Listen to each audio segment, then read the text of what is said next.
ഇനി ഇവിടെ നമ്മൾ ശ്രദ്ധിക്കേണ്ടുന്ന ഒരു സുപ്രധാനമായ കാര്യം, സൂചിപ്പിച്ചല്ലോ പല ആളുകളും ബുഖാരിയുടെ ഹദീസുകളെ വിമർശിക്കാറുണ്ട്. അതൊന്നും സഹീഹല്ല, സഹീഹ് അല്ലാത്തതും അതിൽ ഉണ്ട് എന്നൊക്കെ.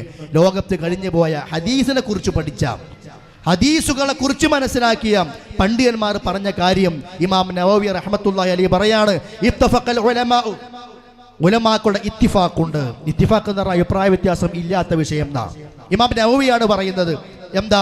അല അന്ന അസ്ഹൽ കുതുബി ബഅദൽ ഖുർആനിൽ അസീസി സ്വഹീഹാൻ, ഖുർആനിന് ശേഷം സ്വഹീഹാൻ ബുഖാരി മുസ്ലിമുമാണ് ലോകത്തെ ഏറ്റവും സ്വഹീഹായ കിതാബ്.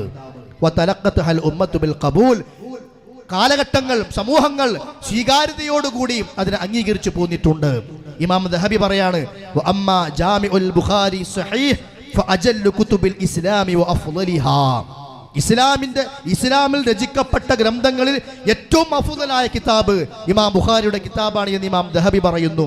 ഇമാം സഹാവി പറയാണ്, സ്വഹീഹുൽ ബുഖാരി വസ്വഹീഹു മുസ്ലിം അസഹുൽ കുതുബി ബഅദ കിതാബില്ലാ, അല്ലാഹുവിന്റെ കിതാബിന് ശേഷം ഏറ്റവും സ്വഹീഹായ കിതാബ് ഇമാം ബുഖാരിയുടെ കിതാബാണ്. ഈ കിതാബ് അന്ന് എഴുതിയിട്ട് അത് അങ്ങനെ ഒരു ഭാഗത്ത് ലൈബ്രറിയിൽ കൊണ്ടുപോയി വെച്ചതല്ല.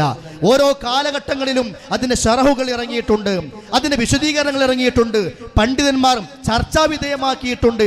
71ഓളം വരുന്ന ശറഹുകളാണ് ഇമാം ബുഖാരിയുടെ കിതാബിനുള്ളത്.